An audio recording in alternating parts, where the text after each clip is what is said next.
Deputy Director of the NLN Walden University College of Nursing Institute for Social Determinants of Health and Social Change. Prior to joining the National League for Nursing, Dr. Davis was an associate professor and associate dean for diversity, equity, and inclusion at the George Washington University School of Nursing. With over 20 years in faculty, administrative, clinical practice, and leadership roles, Dr. Davis brings depth, breadth, and passion to her work. Through her leadership, Dr. Davis is making an impact in the area of diversity, equity and inclusion, anti-racism, and structural competency on the local, national, and international levels. Globally, she held roundtable discussions at Riverside College and Bacolod, the Philippines. She also was nationally a contributor to the NLN Vision series called A Vision for Integration of the Social Determinants of Health in Nursing Education Curricula. Most recently, Dr. Davis was invited to join the National Commission to Address Racism in Nursing.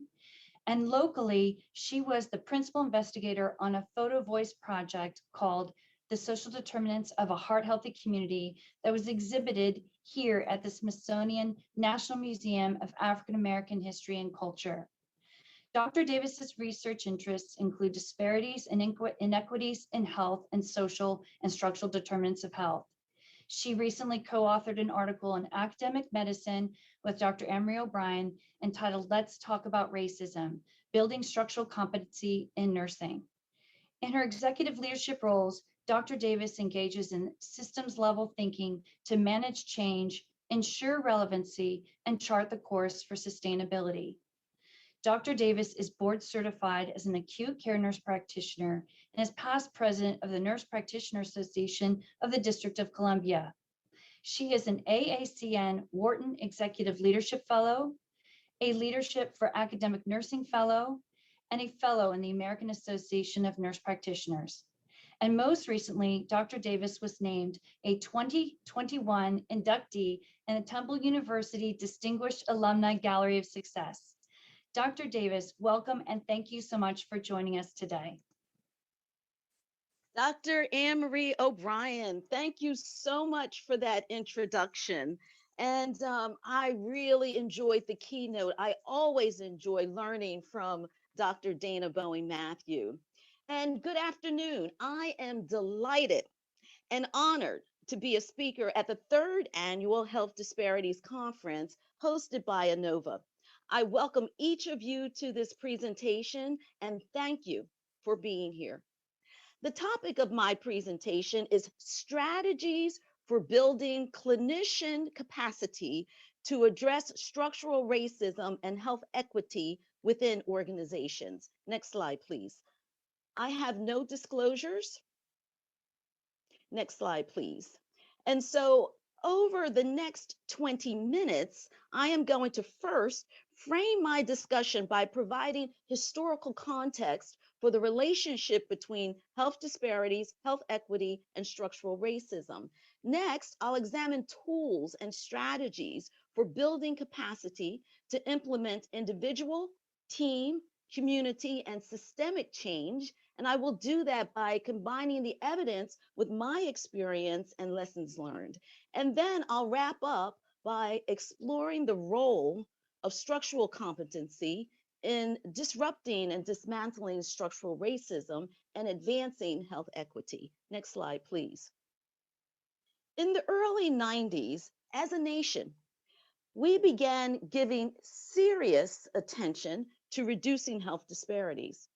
Despite our 30-year effort toward eliminating health disparities and achieving health equity, significant progress has not been made. Vast disparities exist across this nation, inequities persist, and there is a clear lack of progression in health equity. Next slide, please. Over the years, there have been numerous approaches postulated and put forth for studying racial disparities in health.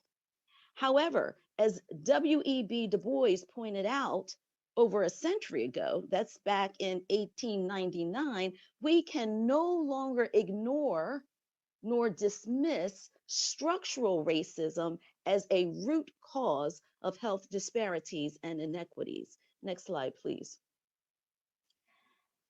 Dean Matthews defined and described structural racism, and that will help to frame our discussion. Next slide, please. Now, this slide is critical. Not only does it provide context and clarity to the work of racial health equity, inherent in this conceptualization is the basis for developing the resolve, the fortitude, and the perseverance needed to do the work of social change. Allow me to explain. After 246 years of chattel slavery, followed by almost 100 years of legal segregation and exclusion, we are only about 70 years, not even a generation removed from the civil rights era. This is a long journey fraught with superiority versus inferiority, power versus oppression, privilege versus disadvantage. Yet, prior to the murder of George Floyd on May 25th, 2020, and the subsequent months of worldwide demonstrations, we did not openly talk about racism, not race, but racism, and in particular, structural racism. Many of us went through our health professions education and our professional health careers without even hearing or saying the words racism or structural racism. We are living a moment in history. This is our moment. Think about the timeline. We are just 16 months into this moment in history, right? 16 months compared to 400 years. So, in building capacity to talk about and address structural racism to advance health equity, the big questions are: number one, how do we engage with each other in ways that we've never done in the past? Number two, how do we push back against performative measures and call out business as usual practices? Number three, how do we build the structural capacity to be allies and advocates for action within our organizations and communities? Next slide, please. It's going to take courageous leaders. It's going to take each of us being a courageous leader. We all need to lead in this work with accountability, transparency, and authenticity. Accountability is you as a leader accepting responsibility for your decisions and actions and holding others accountable for what they say and their actions. Transparency, operating in a way that is easy for others to see what actions you're taking and why, and then demanding that of others. This requires openness and communication. And then authenticity. How do you show up as a leader? Knowing who you are and being true to yourself. Next slide, please. So, as a leader, what are your key 4 areas of influence? They are you as an individual, you functioning in teams within your organizations, you in the community, and then your impact on a broader systemic level. Next slide, please. Let's start with the individual because it all starts with you. Doing the work on yourself brings the heart, the soul, the commitment, and the intentionality into this fundamentally transformative work. Next slide, please. I like this slide because it provides a tool that invites us on a path toward developing critical consciousness around equity and in particular, racial equity. Critical consciousness is when you develop or strengthen your commitment to equity through reflection, learning, personal experiences, and relationships. It's not just reading a book or watching a webinar. It's more than that. It's a deep and very personal journey where you develop your values around racial equity that shape your practices. Now, note, if we look at this diagram, right, at this depiction, note it's bidirectional, it's not linear.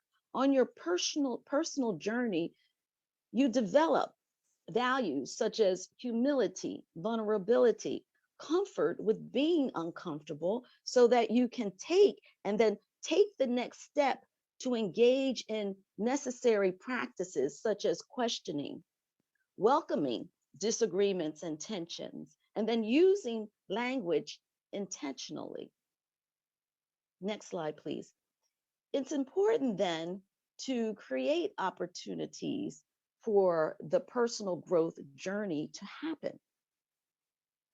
Strategies that I used for bringing people together were lunch and learn sessions, continuing a conversation series to discuss racism. So these were safe and brave spaces to learn and share stories and experiences. Let me share some lessons I learned. When you have these types of sessions, I recommend that you introduce the personal journey tool into your sessions and ask individuals to monitor their own growth and progress. Track it. Now, the lunch and learn sessions that I held occurred once a month. These sessions need to be frequent and ongoing, not just once a month, but once a week. When it comes down to it, it comes down to making the time and making it happen. This work is necessary, so don't allow other events and activities to eclipse and overshadow this work. And also, build in a plan from the very beginning for sustainability. Next slide, please. Now, the next area of influence is teams. We function in teams within our organizations. You may be working with faculty, colleagues, leaders, or administrators who possess the desire to address structural racism. However, as cited in the literature, factors such as fear, discomfort, lack of knowledge, and inadequate preparation are reasons given as to why conversations and action do not occur. We talked about our personal journey toward critical consciousness and a commitment to equity. But how do we harness the collective power of our teams to advance this work? One way is through a concept called shared equity, a shared equity model, where each member of the team commits to taking that personal journey. So let's be honest, we all have our own social identities. We come to our teams with assumptions, we get triggered. And so a shared equity model is a strategy for acknowledging these conditions together and developing trust and building relationships that lead to shared values, a common language among the team, and then a set of practices that members can collectively and continually enact to create more just and equitable working environments. And so let me use an example. For example, next slide, please. The language of racism is important. Dean Matthew defined racism according to Camara Jones, and I use that same definition by Dr. Camara Jones. And so you might want to do work in your teams around building a shared language to talk about racism. And it's important to know terminology. However, many of the words are thought of as bad words that we should not use. I developed a tool using Dr. Camara Jones's definition of racism to demonstrate how and why we use these terms. If we look at the first part of the definition, racism is a system of structuring opportunity and valuing people based upon the social interpretation of how one looks. Right? So go over to the left. We're talking about racism is a system. So we get words like systemic racism, systems of oppression, and white supremacy, where white supremacy is not used to explain extremist groups. It refers to the political, economic, and cultural systems and structures in which whites overwhelmingly control power and material resources. Anti-Blackness is another term. Anti-Blackness is a particular form of racism that is directed toward Blacks because of skin color. Now let's go to the middle part of the definition, tease this apart. The middle part of the definition talks about unfairly advantaging and disadvantaging, and that's where white privilege comes in. White privilege is a term coined by Peggy McIntosh from Wellesley in her 1989 seminal paper on the knapsack of unearned privileges. She explained that as a white woman, she was taught to see racism only as individual acts of meanness and not as invisible systems conferring dominance on her group. That's where the power, privilege, and inequity come in. Whiteness, or being white, comes with benefits and advantages not shared by historically excluded groups. White is the standard by which all other groups are compared. Now, the last part of the definition, and saps the strength of the whole society through the waste of human resources. We're all in this together. And so that's related to social justice, social determinants of health and health disparities, and excess morbidity and mortality. Next slide, please. So teams function within organizations. And if we move to the organizational level, there's another tool that organizations are starting to use, and it's the equity audit. We've been doing climate surveys, but an equity audit uncovers inequities that are internal to an organization. One organization used the Mission Institute to conduct an equity audit of its leadership and uncovered 9 dominant patterns of systemic racism that were barriers to change. For example, they looked at who was at the table and who had a voice at the table and found what they call hypervisibility versus invisibility. In some cases, people were not at the table. In other cases, people were at the table but were not given a voice, or their voices were not heard. They found another pattern, which they described as transformational versus transactional, where their DEI efforts were perceived as just a check the box and very transactional with no real meaning. The deeper racial equity transformational work was not happening. So I urge you to go on your own personal journey using the personal journey tool, because that is core and fundamental to transformational change. With historical context, they found a lack of knowledge about history. And that's why I started with the history. Certain things have not been taught, and we need to understand the past to know why we are where we are today. And then another example was leverages of power. They uncovered a structure where only a few select people had any real power. Next slide, please. Okay, so within our organizations, the goal is inclusive excellence, where we value all individuals equally, right? We recognize and rectify historical injustices. We realize that equality is not enough and that equity is imperative. So next is communities. Next slide. Next slide, please. There is a wealth of data that exists about community needs in Fairfax County. You have been in the communities, identifying strengths, assessing needs, and making a difference.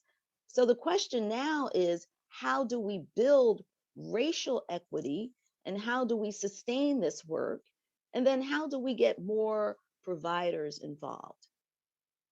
As an acute care nurse practitioner, an educator, and researcher, my specialty is cardiovascular. I went into the community. I partnered with nonprofit organizations, industry, and colleagues. And so, one example is that collectively, we participated in a photo voice project to raise awareness in DC middle school students about the social determinants of a heart healthy community. The middle school students became advocates for change through not only photography, but also writing letters to their legislators and community leaders and receiving responses back. And so this had life changing impact. These are the opportunities and experiences that launch careers. In another community based participatory project, we used photo voice to inform a community needs assessment and to teach high school students about structural racism. I like using innovative strategies for advancing racial equity in the community. For a semester, I partnered with a theater professor to use forum theater or theater of the oppressed to engage older adults in the villages of DC on racialization, racism, and anti racism in America. Next slide, please. So, when in the community, I found that advisory boards are great to work with because although community members appreciate partnering with academia, hospital systems, and organizations, they often feel a lack of cohesion and direction in terms of an overall plan.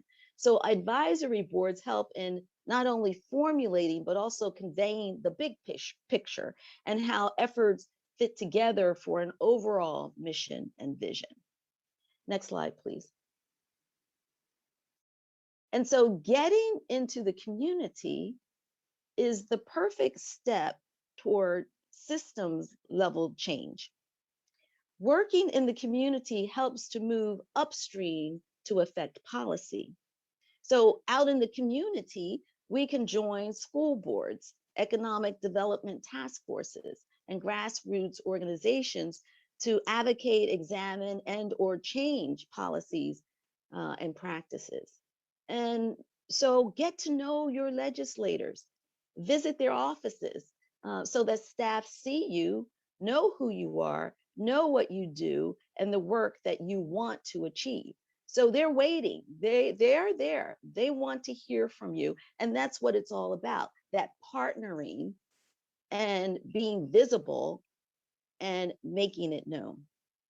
And so you can also work within your organizations. When Dr. O'Brien and I worked together in academia, we received funding, university funding for several interprofessional university seminars.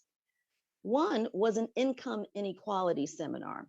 We convened faculty and practicing clinicians from nursing and medicine, faculty from the departments of education, law, arts and sciences. We brought together students and DC community leaders all in one space, and they showed up. They showed up for every meeting. Our dialogue and strategies for action included a range of structural and systemic issues, including generational wealth, pay equity, housing, and the criminal justice system. Next slide, please. So we must push beyond our comfort zone of teaching about cultural competency and also incorporate structural competency. Racism is a structural determinant of health that drives the inequities seen in the social determinants of health, leading to disparities and excess morbidity and mortality.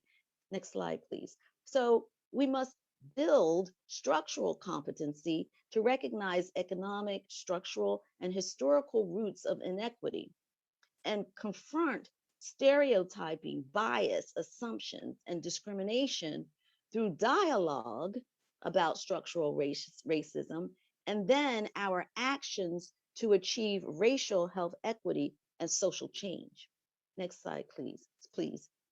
So in closing, I applaud the conference planning committee for their intentionality in providing a forum that brings together a community for transformation and sustained change. So we just started this journey filled with denial, resistance, guilt, blame, shame, fatigue, trauma, and an enormous amount of pain, but also hope in knowing that we can do better. Next slide, please.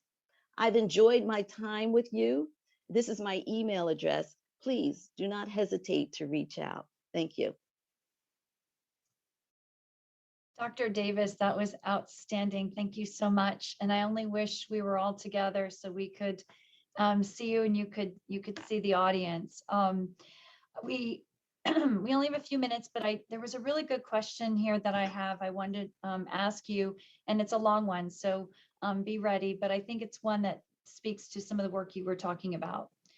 So someone wrote, the red tape is often overwhelming and leaves those of us in less influential roles to feel powerless. In our bureaucratic healthcare system, how do we address the policies, protocols, regulations, and incentives that perpetuate the effects and outcomes of disparities, especially at the smallest organizational level?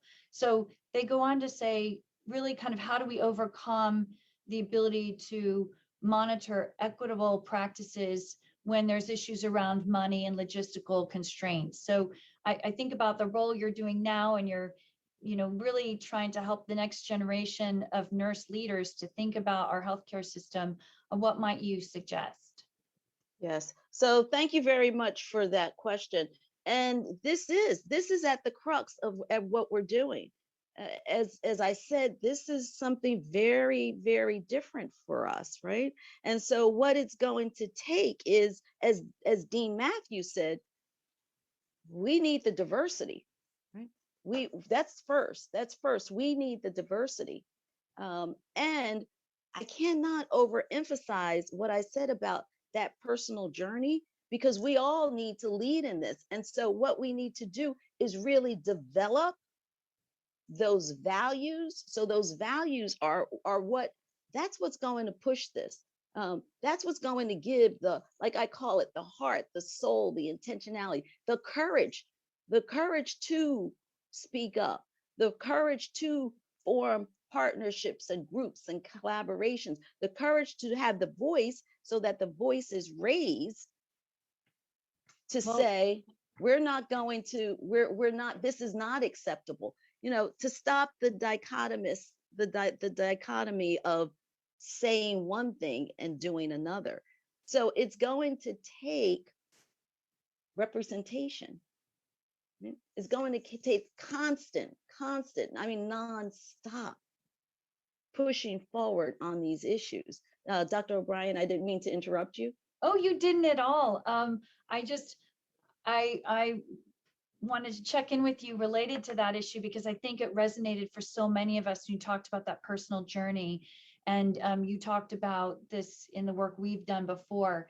There was a similar question that might you could clarify. Someone was asking about how you would structure these weekly meetings, and I do think one of the things that we are talking about, how we're all raised, and some of us are raised in families where you speak out, you speak up, you fight at the kitchen table, you yell, you talk. And if we all come with these different ways of communicating in these meetings, these weekly meetings, how might you build that teamwork to build that trust and relationship when people have different communication styles? Yes, thank you very much. So as I said, for the last question, yeah, I really like using that tool, because it's going to take openness and it's going to take honesty. And so we take some of the data. So for example, data that Dean Matthews shared about Alexander Green et al. And the study about implicit bias. We have the data. We have the statistics that show bias, implicit bias. We know about othering, assumptions, and all of that. And so it's going to take it's going to take some facilitating, right? A skilled facilitator to have these open, honest conversations. We all come with our social identities, right? And as you said, we grow up and we can get into a room, and then what happens all of a sudden? Triggering, someone shuts down. But we have to hit this head on. When we have these discussions, when we have these groups, we have to be honest and say, wait a minute, use that tool. Wait a minute, what's going on here? Now, this is a vulnerable moment. Now, this is what's happening. We want you to question, we want you to speak up, but then start to develop some more of those tools about how are you going to handle this? Are you going to call people in, call people out? How is this going to be done? These are things that we have never done, but we need to start doing. And I love the comment that's coming in. Yes, it is all about building that trust and relationship, but also that honesty, the openness and honesty that we did not function with in the past. We didn't function in that space. We functioned in a space where we knew it happened, but we didn't say anything, right? We espoused to a certain set of values, but we were silent when it wasn't happening. And so we have to come together to start having these open, critical, honest discussions about what's happening in the room. And that's why these things must be ongoing and continual. Just like everything else we schedule, we bring it in, we build it in. This is just as important. We just started the work. Well, thank It's you going so to be much, a long journey. Dr. Davis. I think we're just going to have to have you come back. We do these grand rounds because some of us have seen you in action, and you really do bring a welcoming environment for people to speak about these important issues. And we can't thank you enough for coming today.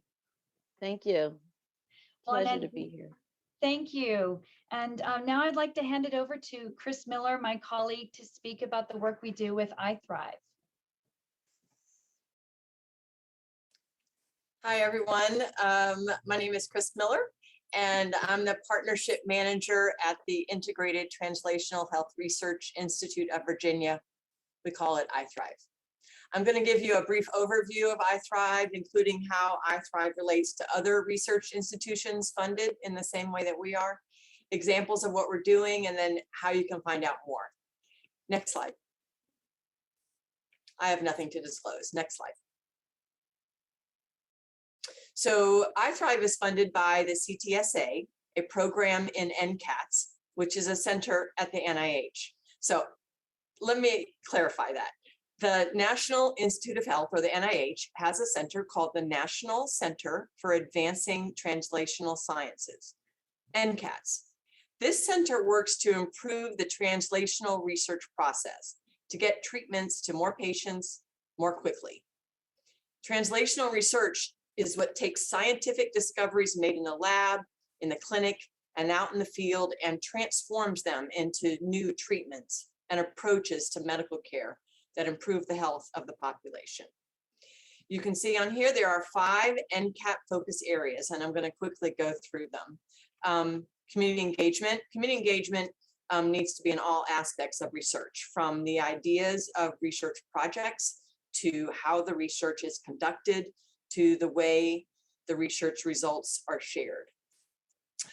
Integration of underserved or underinvited populations. It's very important to include everyone in research. I think that we've heard today that diversity is key to so many things, and especially those who have been historically pushed away, including people of color, women, people who live in rural areas, and those who are economically disadvantaged. A third focus area is training. Resources are developed and shared with both new and experienced biomedical researchers. Educating researchers in team science is a priority. Team science is, it's the concept of research teams that are made up of people from different disciplines coming together. And some of those disciplines include community members because they bring something different to the table. Innovative processes. NCATS develops innovative solutions that will improve efficiency, quality, and the impact of turning observations in the laboratory, the clinic, and the community into interventions that improve health of individuals and of the public. And 5, cutting edge informatics. This focus determines and defines and disseminates the best practices in data use and analytics, and they create tools to assist in this practice. Next slide. So researchers around the United States apply for funding from NCATS, and about 60 research centers are currently funded. These centers are awarded the Clinical and Translational Science Award, CTSA, and they're called hubs. Now, iTHRIV has the joy of being one of those hubs. The Integrated Translational Health Research Institute of Virginia received its 5-year award in early 2019. iTHRIV is a cross-state collaboration made up of 4 partner institutions: Inova, the University of Virginia, Carilion Clinic, and Virginia Tech. And it covers a large portion of the state and therefore has a very diverse catchment area, as you can see. The mission of iTHRIV is to catalyze and sustain inclusive clinical and translational research through diverse, collaborative team science, innovative data science, and broad workforce development in order to improve human health and promote health equity. Next slide. So I've created graphics to show the collaboration and information flow. All CTSA hubs have 7 cores, we call them, or programs that concentrate on one or more of the focus areas that I just described. Now, some have additional ones. We have one called career development, but I'm going to focus on the 7 because all of the hubs have those 7. So in iTHRIV, there is representation from all 4 partners in all of the 7 main cores. And you can see all those green lines are supposed to be information sharing, collaboration. There's a lot of good energy there, as it were. So in a very collaborative way, the experienced members create, teach, and present new and innovative processes and resources to each other. The best of these are shared through iTHRIV to the greater CTSA community. Those are all those little green ones going up into the CTSA of the United States. And imagine all of the hubs are doing the same thing. Next slide. So there's a kind of a smaller version of the slide you just saw, surrounded by community organization and members. And to continue the kind of collaboration and information flow, community members are part of that as well. There are community member organizations, there are patients and doctors and nurses, and many associations who contribute in many different ways along the whole research pathway. And they help in creating the deliverables that end up as medical care that improve the health of the population. Next slide. So an example of community engagement that we use at iTHRIV is called the Community Engagement Studio. The Community Engagement Studio is a means of sharing lived experiences of community members to researchers. So this concept was created by a CTSA hub, the Vanderbilt Institute for Clinical and Translational Research. And here's the way it works. Let's just say a researcher is working on a project, or maybe has an idea for a project and wants feedback from the public. Specific members of the public gather to hear the project presentation from the researcher. They answer questions, they ask questions, they give feedback, and they share opinions. That's the gist of it. They are compensated for their time and expertise. Specifically, here's an example. A doctor investigating a new injected drug for knee pain wants to know why his trial isn't able to get the number of recruits he needs. Gathered around the table are people who experience knee pain. That's the specific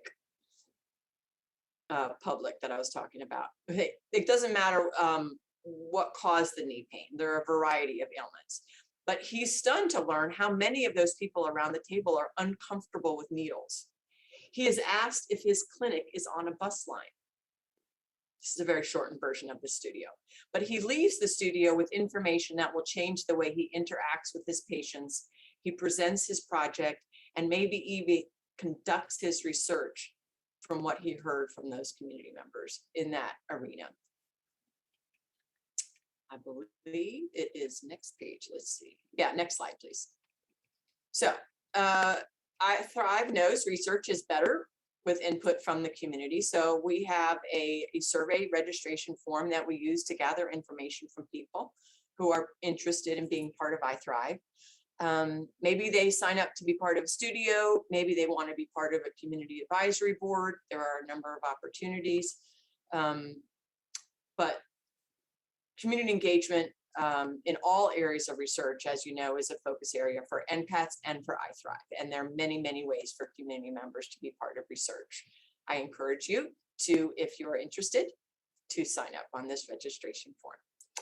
Next slide, please. So another example of community engagement is the Community Organization and iTHRIV Research Institute Partnership Grants. And these are grants given to partners, one community organization, one iTHRIV institution, and they work together on a research project. It's a year-long project that answers a community-driven health research question. Next slide.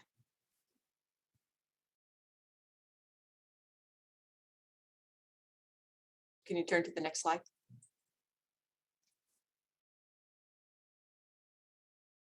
Chris, I think you're freezing up a little bit.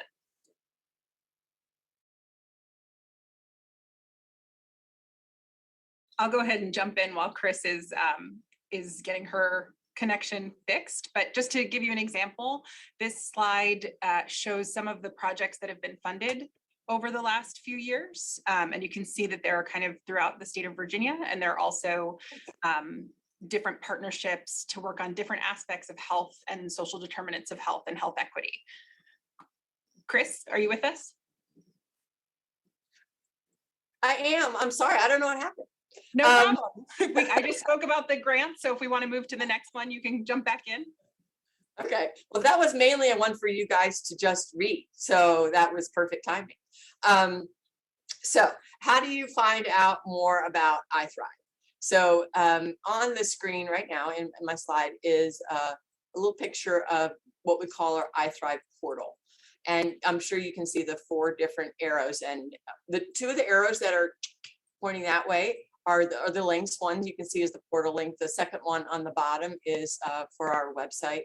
And the iTHRIV portal has resources, and they're resources from Inova, from UVA, from Carilion Clinic, and from Virginia Tech, and they're listed by category. And you can look through these resources if you're an employee of any of these 4 institutions, or even if you're from somebody else or you're considered kind of the general public. On the main page, if you look at the other 2 facing down arrows, you can search for those other resources, services, or tools. You can read there on your own the funding assistance, collaborators, consultations, educational materials, all that's available. So it is constantly being updated because it is crowdsourced. And the iTHRIV website has information as well. And we are also constantly adding content to that. I hope you have a greater understanding of iTHRIV and the other 60 or so hubs that are working on concepts and processes that will better the health of our population. If you're from outside Virginia, look at the CTSA website and see if there's a hub near you.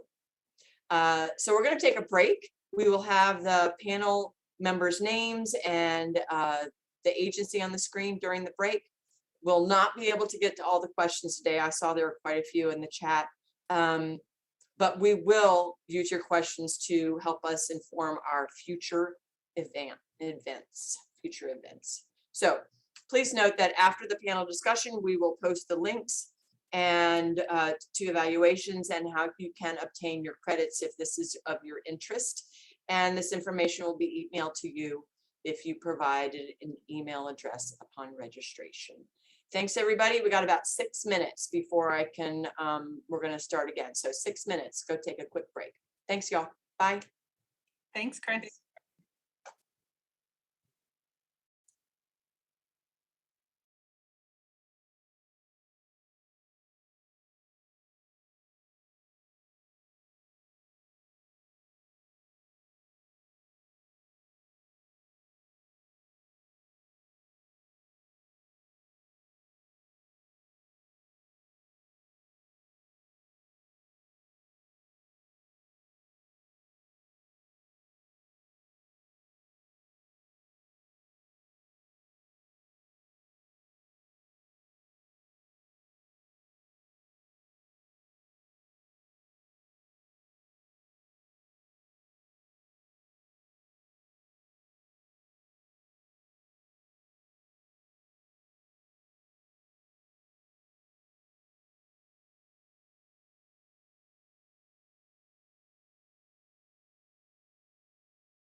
Welcome back, everyone.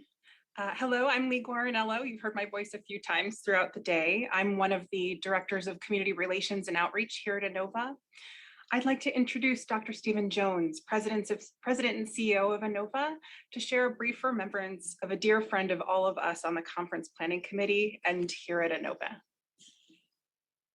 Thank you, Lee. And as you put up our friend Leon's photograph, I told Martin earlier this morning, I thought the hardest thing was going to be to see his photograph come back up again. And it is indeed humbling. I just want to let you know how humbled I am to be able to speak in memory. There's so many people in this group who could do an equally, if not better job on it. But as his friend through the last couple of years of his life, I'm honored to be able to do that.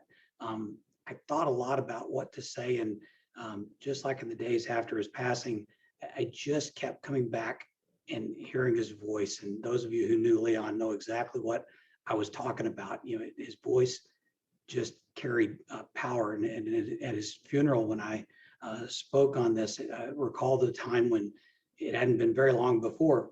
The Marine Centich, our chief nurse executive, had called me. I actually opened her door to talk to her about something.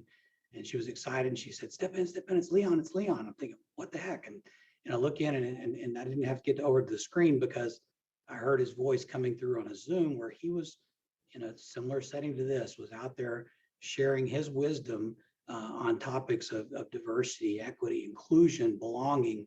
And I heard the voice before I even got over the screen and knew exactly which Leon that she was talking about. And it has always struck me that Leon's voice just made us, stop and listen. When I was walking the halls at one point, early in my tenure, probably a year or so into my tenure at Inova, I happened to run into Leon. We just happened to be walking down the same hall, and we talked about a number of things. We got down to the end, and I went off to the garage, and Leon went over towards the Women and Children's Hospital. And as I said, what else you got for the rest of the day? He had that big grin, and he said, I'm going upstairs so we can chase excellence. And that struck with me because we were in the midst of, ready to start a transformation journey at Inova. And that just struck me, that excellence, which we focused on at Inova. And so we paraphrased a little bit his own words, but that was the moment where I knew that chasing excellence became our drive to excellence, our transformation journey. Now, I will also tell you that although I listened to Leon's voice, he didn't always listen to mine. And for the longest time, I would tell him, you got to quit calling me Dr. Jones. But Leon was very formal. That bow tie, of course, kind of tells you a little bit about that. It took the longest time, but then at some point he finally listened and he started calling me Stephen. And actually, he would get a big grin out of it. And then even one of the last texts I got from him after my grandson was born, I was in Seattle and I get a text, and it was kind of late in the evening. So for Leon, it should have been after bedtime, but I got this text, and he said, as your friend, just want to remind you to take a bunch of photographs, Stephen, and he put in all capital letters to just show that we really, really developed a friendship and a bond that I'll never, ever get beyond. Now, we, of course, had those happy times. We had some very challenging times. When COVID first hit, we walked the halls pretty routinely with Heather sometimes and others that were parts of the team, but we walked the halls on a routine basis. And getting through those times and some of the hard conversations, then especially after the murder of George Floyd, when Leon started becoming even more of a mentor to me. We had very straightforward conversations. I'm a white male trying to lead an incredibly beautifully diverse organization through trying times, and he used strength, he used courage, and was always there for me to help figure that out. And then he launched a series of discussions that that continue, and I hope that this is in part inspired by those discussions on race, equity, belonging that are critical for any organization, certainly Inova, to have had. And he led all of those on.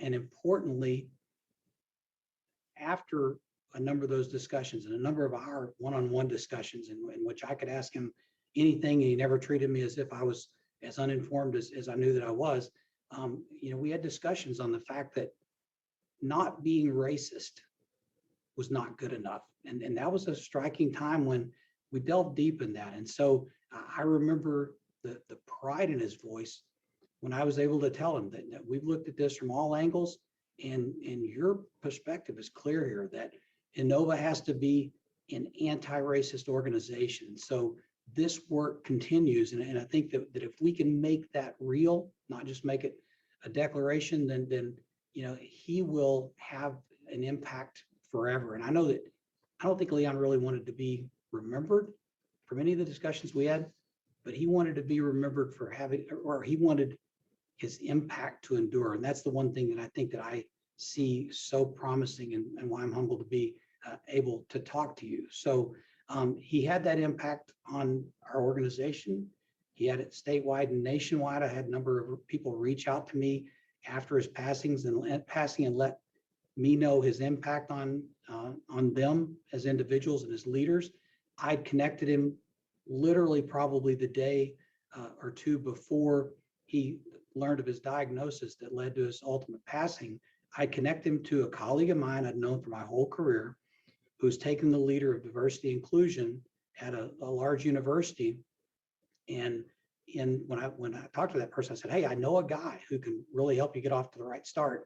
And so they connected immediately, and literally over a matter of a couple of weeks, even as Leon dealt with, of course, a fatal diagnosis, a terrible, incredible, horrifying diagnosis, that he helped this person to get off to a start and leveraged that voice yet in another organization. So what I would just say is that I'm honored that I had the opportunity to get to know Leon, and that I want to make sure that his voice continues through this work that you're doing, the work that we have to continue to do and build on at Inova, because I think if there's any piece of being his friend that can carry over meaningfully for me, it will be that. And I think if that happens, I think Leon would be very happy with that. So I thank you all for carrying on this important work. I'm honored to share it with you, and I see so many of my friends and colleagues are part of this today. Know that I will continue on that work, and know that Leon's memory will endure in a positive way forever. And looking at that picture is very difficult. Thank you, Lee. Thank you all for allowing me this opportunity. Thank you so much, Dr. Jones. And in the spirit of Leon's commitment to health equity and the community and reducing health disparities, our next topic will be discussing the efforts of Inova in this arena. This will take a little logistical second, but I'd like to invite our speakers for this afternoon to turn on their videos so that I can add your spotlights. And then we will get started in just a moment.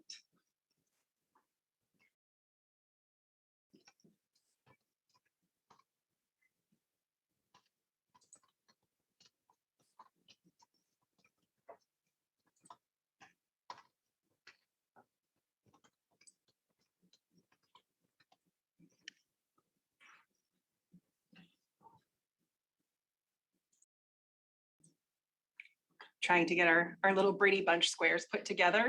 Just give me one more moment.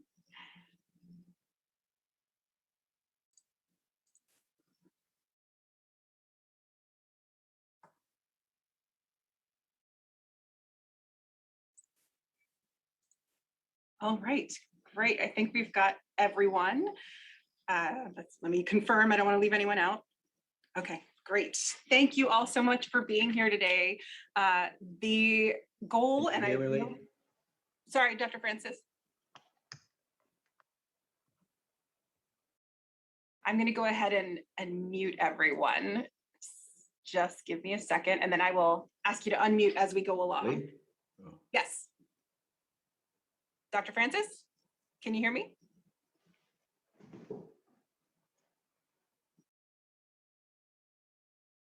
Okay, let me kick us off, and then I will unmute our team members as we go along. There have been a number of questions in the chat asking about what different organizations can do about health equity and reducing health disparities, as well as what Inova is doing. So what we thought we would do today is share some of the stories, some of the progress, some of the work that's happened at Inova around around health equity and reducing health disparities. So I just wanted to kind of get us started, and then I'm going to hand it off to Duran, who is my co-host for this session. Just talking about our community efforts. Duran and I are in the community health division, and one of the big things that our community health division does, and this is just, we can hear you, Dr. Francis, can you hear us? Okay, I'm going to communicate with him via the chat so that he knows that we can hear him. But to kind of communicate some of the examples of what we're doing and what we're working towards. So in the community health division, one of the things we've done for many years is recognize there's that phrasing in The Field of Dreams, I think is the movie, if you build it, it will come, or if you build it, they will come. And I think we've learned in community work, as some of our previous speakers have mentioned, if you build it, they won't necessarily come. If you build it in the wrong place, they won't come. If you build it in an inaccessible way or a culturally inappropriate way, they won't necessarily come. So we've really worked hard in our division and throughout Inova to stand up clinics located in the neighborhoods they serve, and to do that based on community input and based on the data that we see in the community. And we have many examples of that, but I won't get too into details. The other thing that we do in the community division, before I hand it off to Duran to talk about some of the deep work that goes on, is that we offer community grants. We work with, based on our CHNA, our Community Health Needs Assessment Identified Needs, we put out an opportunity for community organizations to apply for funding. This year, we offered $240,000 worth of funding, and with a focus on Black and Indigenous people of color-led agencies to offer to do projects that focus on community health and community well-being. So wanted to put those two things out there. And then Duran, I'm going to throw it to you so that you can kind of talk about our sort of community partnership work.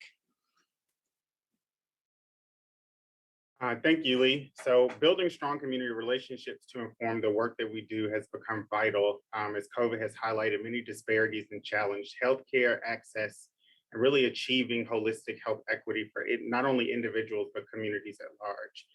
And so one thing that I want to highlight is our CHNA model, so our Community Health Needs Assessment model that we sort of restructured during COVID in 2020, helps us focus on upstream factors to challenge and address health issues in the community through the lens of health equity, anti-racism, and social determinants of health.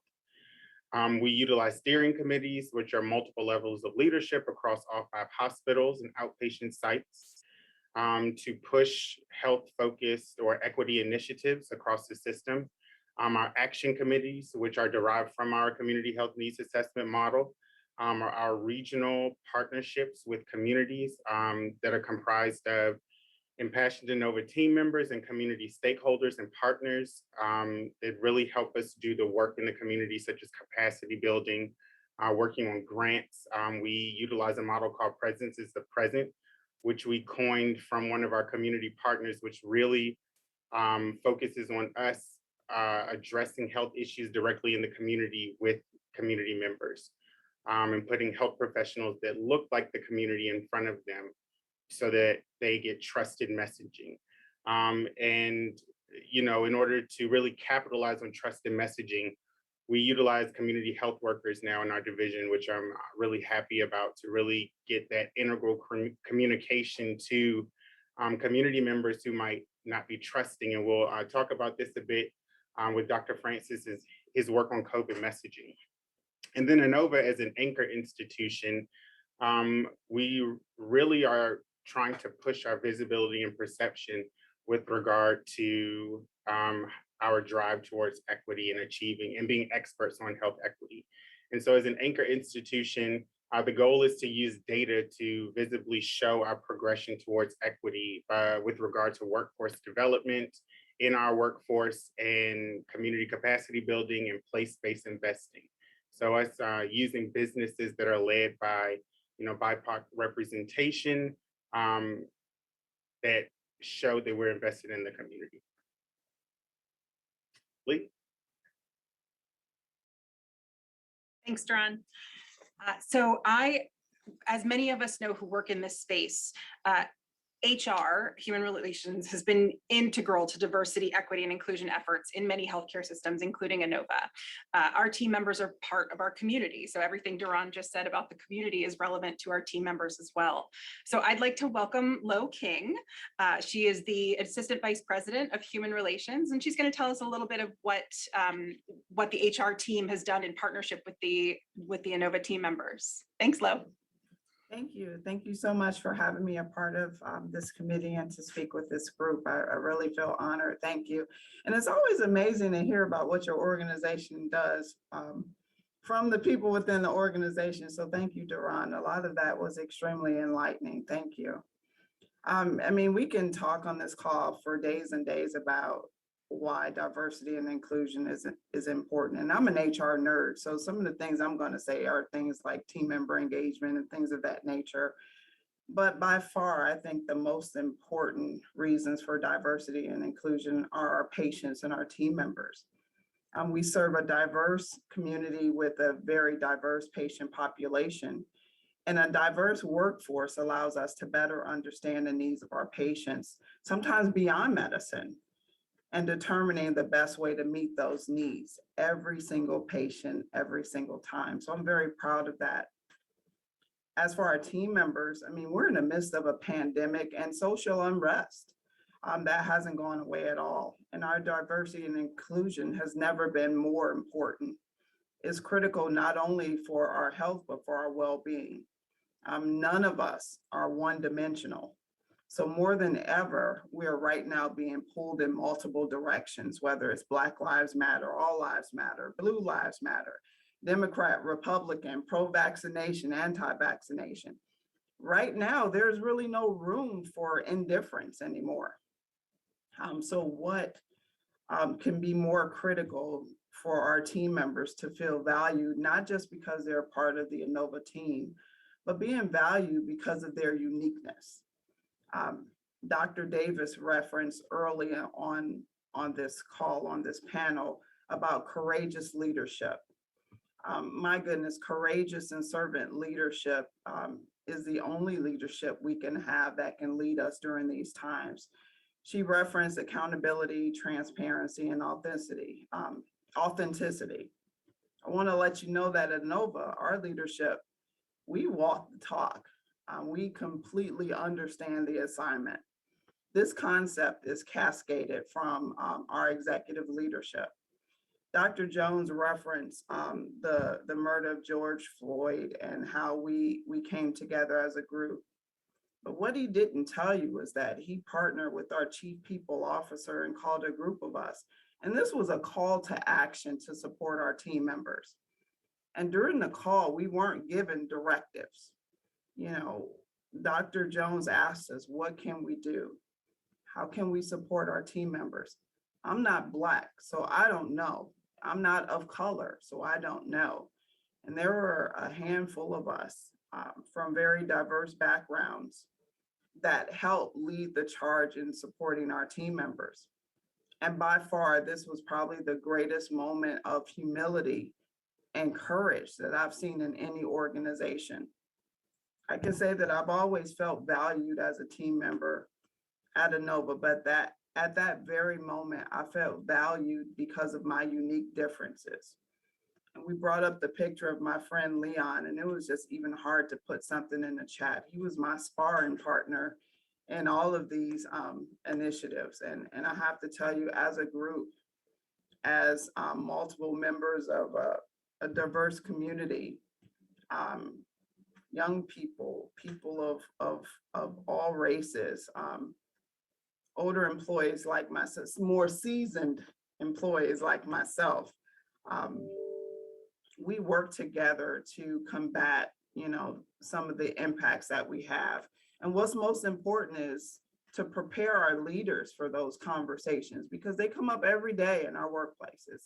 And our leaders have to be prepared and courageous to lead those conversations. And how better to make a leader courageous than to educate our leaders. Right now at Inova, we have 11 team member resource groups, 11 and growing. So whether you're Black, a veteran, it doesn't matter who you love, where you're from, you know, what your dialect is. There is a place at Inova for you. And we embrace all of our team members. And I am probably most proud of the efforts that we put forth surrounding diversity and inclusion. And I look forward to having more conversations like this.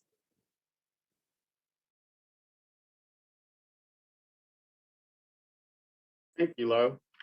Next up is Dr. Cleveland Francis, a physician at Inova Heart and Vascular Institute. Last year, of course, as evidenced by COVID, we experienced some unique challenges with regard to healthcare and the pursuit of health equity. And since early this year, Dr. Francis and team, I'm a part of, and team, have focused on community messaging for the COVID vaccine. And Dr. Francis is here to tell us a little bit about the work.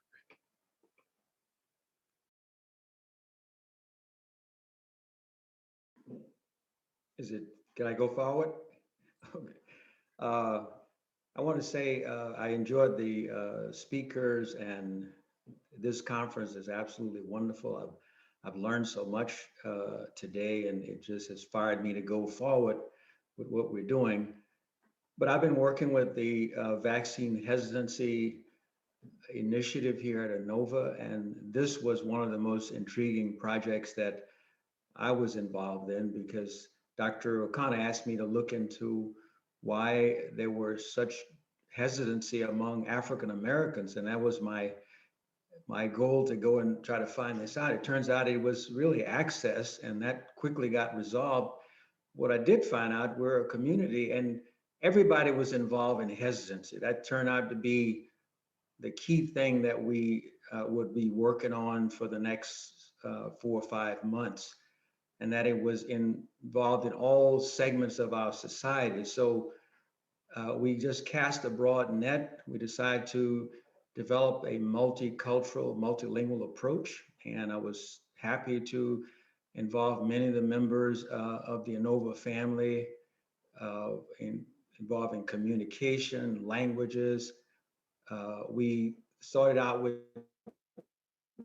doctors as being the preferred messenger, the trusted messengers, and finally got 50 doctors to do anything like herding cats, to make small videos, PSAs, to reach patients on their cell phone, their computers, in 12 different languages. Amazing. And we developed this page at nova.org, Get the Vaccine, which you can check out. And we've been able to pass this along to the faith community. We're now doing lectures to our business community partners as they wrestle with getting their employees back to work. So this thing has involved basically all segments of our community, and I've been happy to have worked on this for the last several months. The EPIC team worked with me to develop an inpatient and outpatient strategy for recognizing vaccine hesitant patients and offering the vaccine, offering some explanation, and it's been incredible. So this has been a wonderful move on the part of Inova, that we in fact believe in our community and we're concerned about our community safety. And I appreciate you all have allowed me to work on this impactful project. Thank you, Dr. Francis. Now I would like to introduce Munir Ode, Vice President of Analytics. Apologies if I messed up your last name. I'm a stickler for names, but we all know that data is crucial to the work that we do, both measuring success and illustrating identified gaps. Munir, can you tell us a little bit about how analytics helped shape this work? Sure, thanks, Duran. We started this panel session with a remembrance of Leon, and I'm relatively new to Inova, so I didn't know him very well. But one of the things that struck me so powerfully about his work is that he gave voice to members of our community who didn't always have that opportunity to be heard. And I think in many ways, when I think about data, we live in a digital age, and data is often describing the world around us. And we talk about it in the sense of telling stories with the data. And if you're telling stories with the data, you're really giving voice to something or to someone. And You know, I think a lot of what we do as it relates to data with this really important work is really thinking about giving voice to people who don't always have those opportunities. And just to kind of take a moment to reflect as I was kind of pondering, you know, what I would say over the weekend, I had a little bit of some clarity around it. And I was, you know, trying to think about how important data is for telling these stories and giving voice to folks. And I was kind of imagining, you know, how little we appreciate the voices that we have, how empowering it can be for us to be able to share our ideas, share our experiences, to be a part of society or be able to participate in making decisions. And yet, how frustrating can it be when we don't have a voice, when either we can't find the words to express our ideas or our feelings, or, you know, worse, maybe we get shut down or ignored, you know, or discounted, right? That is a very disempowering feeling. And what we have the opportunity from an analytics perspective is to give voice to folks that don't always have that opportunity. And I'll just share an example of, you know, we all have our COVID stories. So many of us, is such a powerful example. I think gives a lot of clarity to our lives around some of these instances. So for me, one of the greatest examples of telling a story with data and having an impact from that was COVID. I was working for a health system in Philadelphia at the time. We got hit pretty early on, very, you know, significant impact at the first wave, and it was chaotic. It was scary.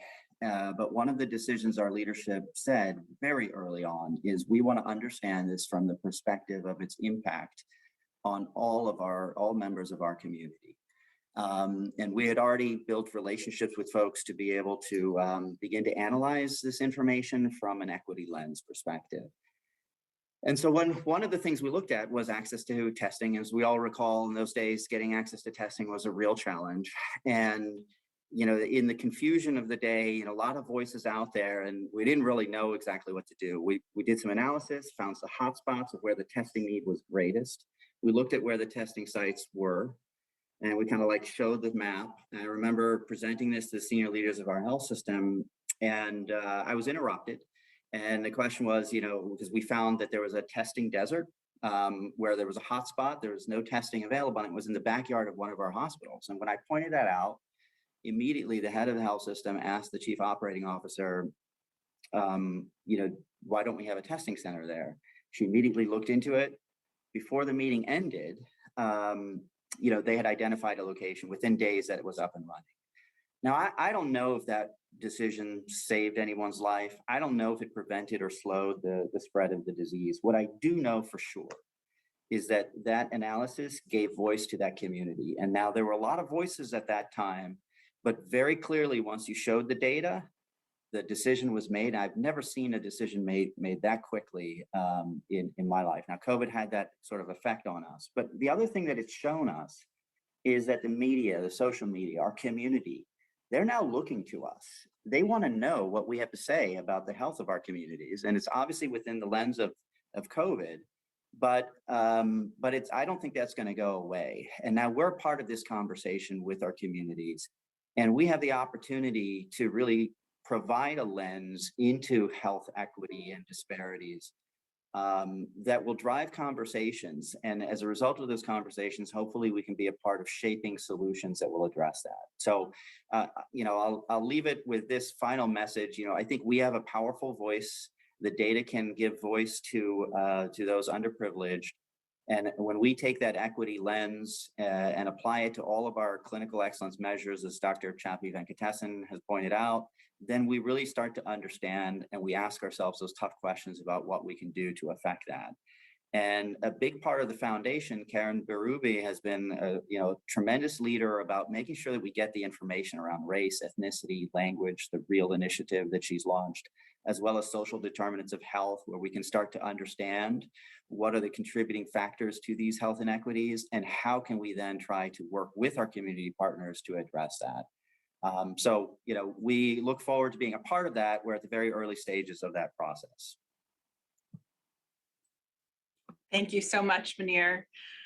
So now I'm going to, in a moment, hand it over to Dr. Gulfran Bengaman. She is a physician at the Inova Fairfax Emergency Department. She's going to share with you some of the amazing education work that she and her team have put together and developed and administered in their areas. But I also understand that you have an example to build on what Munir was just sharing in terms of analytics and kind of using the data to get to the good work. Yeah, that's right, Lee. Thank you for that, and thank you, Munir, for what you shared. So our department, we have an excellent example of using data actually to improve clinical practice, and this is the work of one of our colleagues, the physician assistant here at Inova Fairfax, Dr. Kimberly Seper, who recently completed her Doctorate of Medical Science. And her research actually focused on evaluating acute pain management of racially and ethnically minoritized, as well as female patients in our emergency department in collaboration with the informatics team, Dr. Andrew Miner. And so her work, really along with the work of colleagues in OB-GYN and other departments across campus, highlight that data can be used to inform gaps in equitable care right at the bedside. And now shifting to educational initiatives, which I know we wanted to bring up here, I'm going to briefly mention two programs on the Inova Fairfax campus that highlight our faculty and team members' commitment to anti-bias and anti-racism education and working towards a just culture in healthcare. And the first example is at the UME undergraduate medical education level, and that's the intercession course directed by Dr. Lindsay Daggle, who along with a multidisciplinary team of faculty has actually developed multiple interactive sessions that focus on determinants of health and cultural competency, including the care of refugees, persons experiencing homelessness, as well as addressing anti-racism in medicine through evaluating race-based algorithms and their consequences on the health of our patients and their communities. And the last example I'm going to mention is that of the Realizing Inclusion and Systemic Equity Simulation Curriculum team. It's an excellent team of multidisciplinary and interprofessional clinicians from the pediatric residency program, pediatric emergency and adult emergency medicine, as well as the surgery department. And I know many questions came in earlier about what can we do, what kind of tools can we use. And this curriculum has actually been developed into a workshop that is highly adaptable with educational media, and it encourages training the trainer. And it provides tools for responding to active bias and racism specific to the healthcare setting. And this workshop has actually been presented at multiple conferences this past year, both national and international, and it's been very well received. And you know, these workshops are ongoing at Inova as well, and the next one will be in November. And I think these are just two examples of many educational efforts that our clinicians across campus are carrying on as part of this transformation related to health disparities that our learners, colleagues, patients, and communities need. Thank you. And if folks are interested in learning more about, you talked about how adaptable those training sessions were. If folks are interested in hearing more, everyone's going to receive an email after the event in the next couple of days. If they reply to that with interest, can we message those over to you? Yeah, yes, and we have an email dedicated to responding to questions and for individuals who are interested in the training. And Great. you can share that email. Yeah, if you want to drop it in the chat, I can make sure it gets out to everyone who's listening in right now. That would be great. Thank you. I see Patty just dropped it in, so I'm going to copy it over so that everyone who's attending can see it. So if you have questions about that training, here is the email in the chat. I believe everyone should have gotten that. So thank you. Thank you all so much. Sorry, I muted myself. That has to happen at least once in every session. So I've taken care of it. So I think that today what we've illustrated through this panel, and of course through our speakers earlier, is just how many different ways that healthcare, the community can work together. If we're all kind of steering the ship in the same direction, we don't always all have to be doing the same things. There's so many different aspects of our organizations, our individual work, our teams that can really be working towards health equity and reducing healthcare disparities. So thank you all so much for being here. I am going to turn things over to Dr. Marianne Friesen to take us home. Well, thank you all. Thank you, Lee, and thank you, everyone. Wow, what an afternoon. I want to thank everyone for participating today as we will continue on this important journey towards health equity. And you can see that there are links to the evaluations on the screen. Please provide us with your honest feedback so that we can use this to plan future events. We will also email these instructions if you've provided your email when you registered. And please be advised you need to complete an evaluation if you wish to claim credit for continuing medical education, contact hours for nursing, or continuing education units. And I'd like to close by thanking our wonderful speakers, our wonderful panelists, and the unsung heroes of our planning committee who you didn't hear from today, but were behind the scenes making things run smoothly. And people are already volunteering to serve on the planning committee for next year. So I'd like to thank Caitlin Bontranker, Karen Brown, Dr. Tasia Chandra Battle, Dr. Alita Mishra, Tajani Musa, Kelly Sanchez, and Dr. Alyssa Wood. And I want to thank you again so much. We look forward to seeing you next year. Thank you. Thank you so much, Dr. Friesen. Sorry, I just lost my place.